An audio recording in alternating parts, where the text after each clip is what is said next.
So I've been following some of those videos by Steven Crowder in the Change My Mind series, and I actually did one response earlier about Kwanzaa isn't real, change my mind, but I've been learning a few more things about Kwanzaa. I was going through some of the information that was presented in the documentary, The Black Candle. I'd seen it years ago, but I wanted to get a little bit of a refresher. And I also have a book here from my library, Kwanzaa, A Family Affair by Mildred Pitts Walter. She was also the author of Justin and the Best Biscuits in the World. We had to read that story back when I was in elementary school, like 20 years ago. So it's always, interesting when you sort of get in touch with names from the past. But let's talk about Steven Crowder, and let's talk about the holiday of Kwanzaa in general. This is one of Steven Crowder's least popular videos, but the views are still in the millions. What I would say that Steven Crowder overlooks in the concept of Kwanzaa is that he really tries to go into the character of Dr. Maulana Karenga, who was the founder of Kwanzaa and the Institute of Pan-African Studies. But, the biggest thing is, and we just got to look at this as a big picture issue, a lot of what Kwanzaa is trying to do has nothing to do with the character of Maulana Karenga, because, it's like someone can put something in motion and then it can evolve into something new, and that's the whole point. Kwanzaa is about trying to do what a lot of the conservatives actually want to do, about what a lot of the right-wingers actually want to do. It's all about unifying the African American people, and it's also about showing kind of acceptance for both Western and African traditions. Yes, that's right, both Western and African traditions. Because, now this is going to sound a little bit weird. There's this saying out there that Asians are the good minority, and I don't necessarily believe it myself. I'm fairly high in openness, but a lot of people in Crowder's audience probably are somewhat low in openness. And we've all heard the saying, Asians are the good minority. And why is that? Why is it that we're allowed to have things like Chinatown, and we're allowed to have things like, Little Vietnam Town, Little Saigon, whatever you'd like to call it, but the thought of having, a predominantly Muslim neighborhood scares some people? Well, why is that? What is the difference? The big difference between Asian Americans, and we're talking about East Asians now, is that they sort of have this kind of balance where they accept Western standards, or they accept kind of like the kind of Western American culture when they're dealing with other Westerners or Americans who are not of Asian descent. They often have an English name, they often have, just full adaptation to the surroundings around us. And then, when, they're with their family, yes, they use a kind of Asian name from perhaps Korea, Japan, China, something of that nature, and as well as using their language at home, but then they'll be talking in English to people who are not of their background. And that's what Kwanzaa really is about. Like, Steven Crowder made the statement that Kwanzaa is not about African Americans, Kwanzaa is not about Americans. Or what did he say? No, I think his exact statement was Kwanzaa is not about African culture, it's about African Americans. But that's painfully incorrect. Kwanzaa is all about the reculturization of African values. And it's about the reculturization of just traditional African content back into the African Americans who were displaced because of things like, slavery, as well as the some of the after effects, otherwise known as what's called post-colonial syndrome or post-slave syndrome. But the thing is, what are we really getting to with this? The real main objective is that it's also sort of trying to kind of firstly unify the African American people, but also get them to a point when they sort of get in touch with African culture. It talks about the same things we just said that are very present in Asian Americans. Some of the rituals described in this book here, Kwanzaa, A Family Affair, or about adopting an African name, about conducting African rituals during the holidays of Kwanzaa, as well as, throughout the year. And that's sort of the whole point. They're trying to sort of do that. They're trying to be This is what cultural assimilation is all about. They aren't talking about having this sort of separate area of a city or a state or a country that is just for black people, which a multicultural world would have. No, this is all about assimilation. It's about holding on to the traditional values of your ancestors, as well as, being in touch with those of Westerners and those of people who are not of African American descent. And that's one of the things, though, that people praise Asians so much for, is because it's like, you can interact with Westerners in this way, and then you can interact with East Asians in this way. And, that's exactly what Kwanzaa is promoting. It's promoting all of these things that Asians are praised for, as well as, things such as supporting local businesses run by African Americans, unity through the African American communities. And before you might sort of point that out, Jesse Lee Peterson, who hosts The Fallen State, he talks all about that as well, just sort of saying that prior to integration, blacks were unified, and they accomplished things like building colleges, and they didn't have anything like a welfare state, and the black people depended on each other because they were unified. Well, that's exactly what Kwanzaa is all about.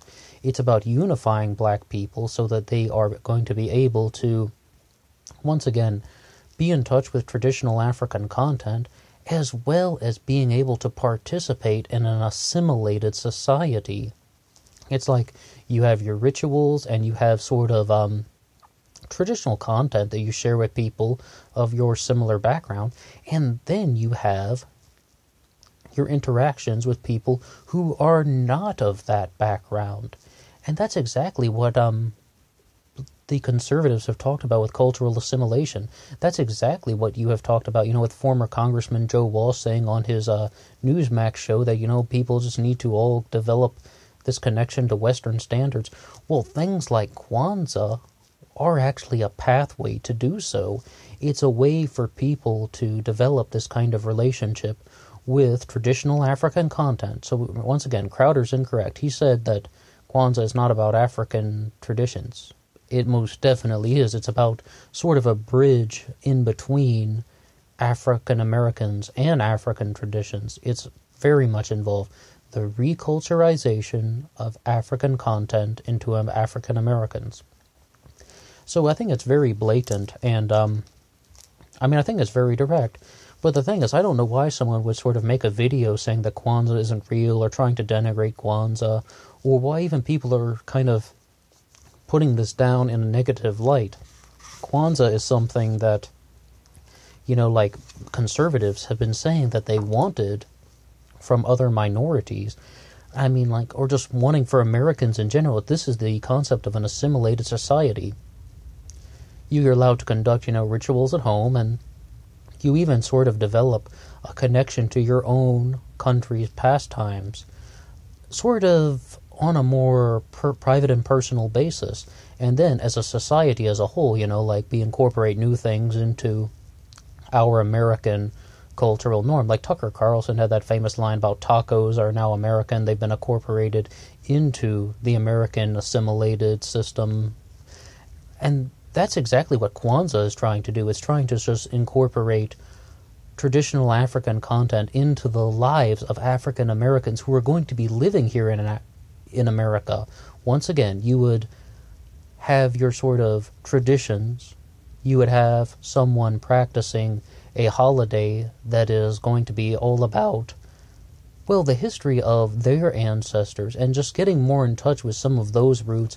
And Kwanzaa provides a way for people to do that whose ancestors were kind of displaced because of something like slavery, where they wouldn't actually even, maybe not even knowing the exact origin of their ancestors, but they have a sort of pathway and a bridge to try and get in touch with certain African cultural events. I do have to insist, though, this is kind of just like what people are putting out as the expectation for various other minorities, so why would anything be different when it comes to something like Kwanzaa? When you're dealing with the concepts of very few people celebrate this holiday, which I do admit, I don't know a single person that celebrates Kwanzaa. I would say that, does that really mean that a holiday is not legitimate? I mean, how many people celebrate holidays such as the Day of Saint Helen or the Day of Saint Christopher, like some of these other holy days that we have, but at the same time, I mean, those days still exist. I knew somebody in high school that celebrated Saint Helen's Day because it was her name and she got presents for it, and it's like at the same time, of course, that's a holiday. The percentage of people who celebrate a holiday has no relevance on whether or not it is a real or not, because that's the title of Crowder's episode. It's not a real holiday. Now, when we want to look at some other things, I mean, how many people in America truly celebrate Hanukkah? I mean, what are we talking about? 6 million or something like that? Percentages are irrelevant when it comes to the number of people who are... Well, it's not about the number of people celebrating the holiday. It's about its right to exist, on an existential basis. And yes, Kwanzaa does fall into that category. I mean, there's an entire system, once again, about the reculturization of African values, and the candelabra that they use for Kwanzaa is called the Kinara. It has 3 green candles, 3 red candles, and 1 black candle in the center. The black candle is for the black people. I also recommend that people can watch the documentary The Black Candle to learn a little bit more. And once again, the book is Kwanzaa, A Family Affair by Mildred Pitts Waller. Because I sort of have, just a fascination with these things, I mentioned, on my previous upload of talking about Kwanzaa, that at one time I was tempted to celebrate this holiday. I thought it would be just, a different kind of cultural experience. But once you learn, though, that some of the rituals that they do are about self-determination and just kind of about working together with family, community, nation, and race, which that's not really me, as well as defining ourselves, renaming ourselves, speaking for ourselves, planning for ourselves. Once again, that isn't me as well. It's like I'm not an African American, so I really just sort of felt like this really just isn't my holiday, and I think a lot of people would probably not take very kindly if I were celebrating Kwanzaa just because I think it's something interesting. I think there were probably the people who would be participating in this, which is a very small portion of the population, would not take too kindly to that. But, when you look at some of the tenets of Kwanzaa, it's just like unity, self-determination, collective work and responsibility, cooperative economics, purpose, creativity, and faith. It's really like, it's about unifying the black people, which, I mean, to make them stronger, and believe it or not, that is what conservatives wanted. They want black people to be off of the welfare state. And yes, of course, white people and various other minorities were also involved with the welfare state, but, I mean, a lot of people bringing up African Americans in popular culture for that, well, they want people to be stronger. I mean, Jesse Lee Peterson, once again, if you listen to The Fallen State, he talks about this stuff very, very openly. Well, this is how you do it. And this is a very clear pathway, regardless of what you think of the character of Dr. Malana Karenga. I mean, it's like, I really don't think Steven Crowder should have gone into that, because that's not really about the tenets of Kwanzaa. And once again, it's just sort of like, it's not about what the holiday has the potential to become. Kwanzaa is something, that we think that really could be a pathway to what everyone is talking about, an assimilated society where people are allowed to sort of explore their traditions in sort of, the channels of freedom that, once again, conservatives speak so highly of, like the freedom to think and believe in your own way, the freedom to practice in your own way, but then we can come together as one united American people where we are just American, like, regardless of race, color, national origin, we can all find the points of connection between all Americans, as well as being able to practice our own traditions at home, and even at the most basic level.